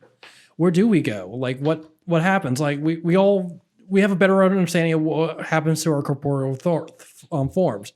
It decomposes and goes back to the dirt and soil after a while. And if we're very, very, very lucky, we get fossilized in one way or another. But I was thinking about it, I think this morning or yesterday, because I was thinking about, I was watching Dr. Stone. Dr. Stone is an anime series. Okay. And it's about how humanity out of nowhere gets turned to stone. And after 3,700 years, everyone kind of starts defrosting a little bit. And what happens, like, and they're trying right now, the episode I'm on, they're trying to figure out why on earth some people were able to stay alive and other people just stayed stone and died. And one thing they talked about was energy, like E equals MC squared. We've heard it a million times. And the principle of it is, in order to have energy, you have to have matter to feed off it. So matter feeds energy. So what is energy? And they start talking about how this person was able to stay alive because they kept thinking the entire time.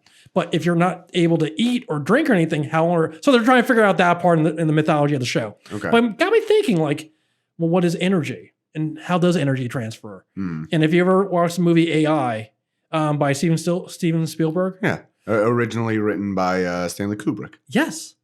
One scene, There's a great original Ministry song on that soundtrack, by the way. They're in the movie. oh my! You didn't know that was No. Ministry singing "What About Us"? I gotta go back and watch it. It's a great fucking scene. I've only seen the movie once though because of the ending. So one criticism about the movie is like it kept going on and on. I added so much to it. But this is the part that made me think about this, and it's always stuck with me. At the very end of the movie, the robot talks to some aliens, and he's trying to get a hold of his dead mom. And they're like, well, we can actually get you to talk to her because her mind is still energy, and that energy still exists in the universe, so we can kind of get it back here. And that's the amazing thing. Like human brains, the human brain is neurons and circuits. And if you've never watched Sword Art Online, I'm not going to do a deep dive on it. I'll just mention it right now.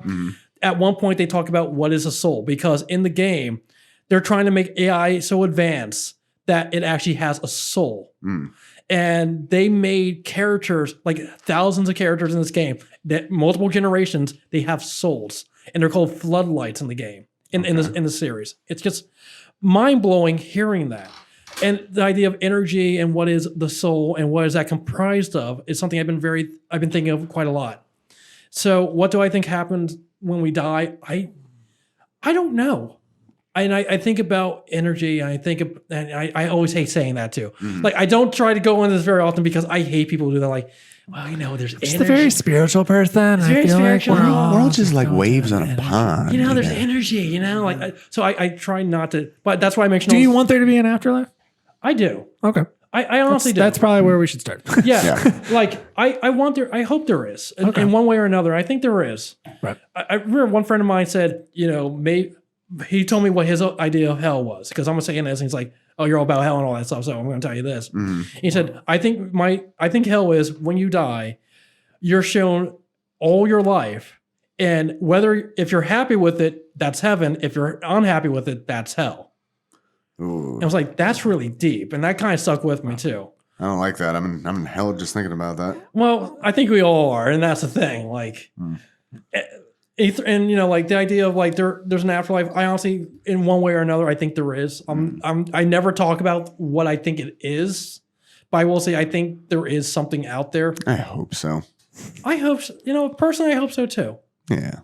What would you want your last words to be? If you just Trump's is that my president? Is it? no, you know what would be it? It's like, all right, Mr. West, do you feel like it's time to go?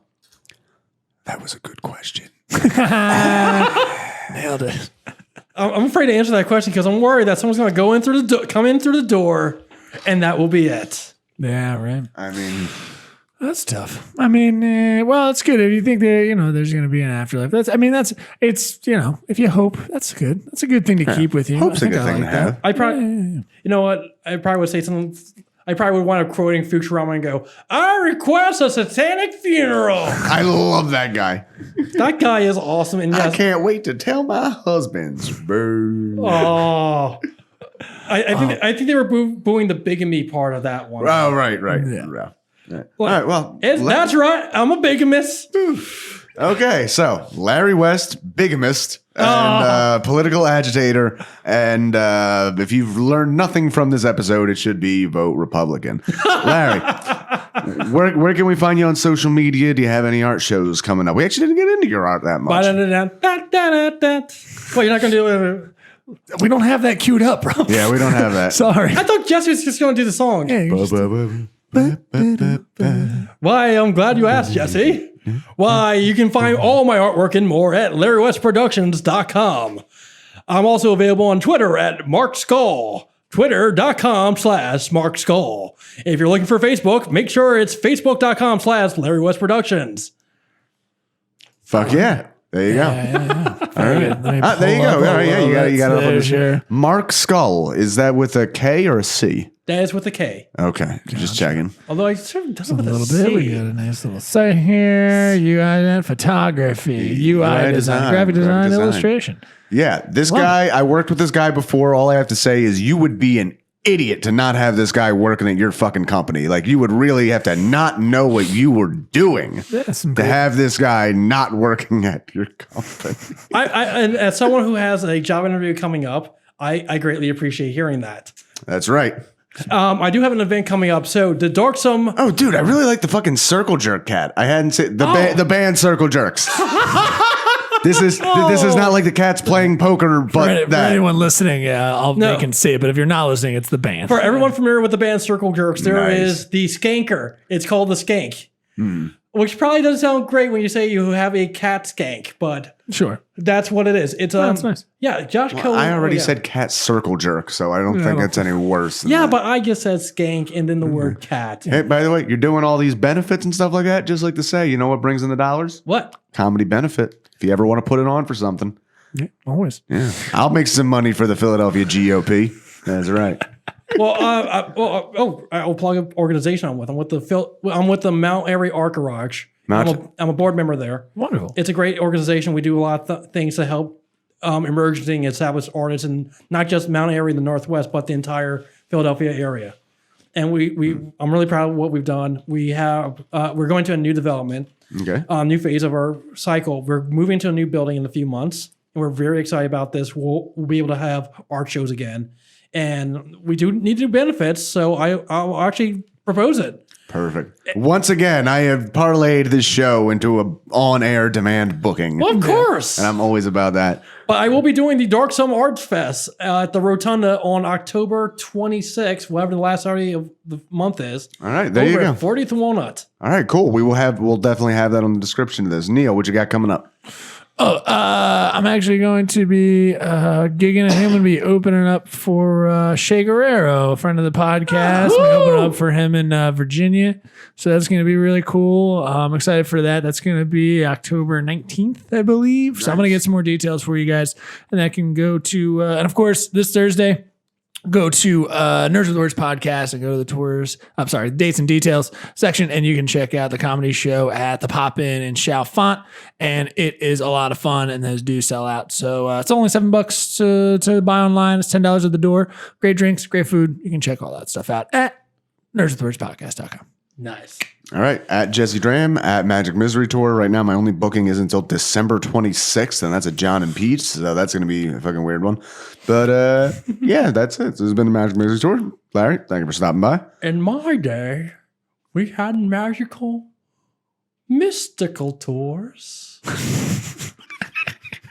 You're like, where the heck did that come from? Everyone give a big bye. Bye.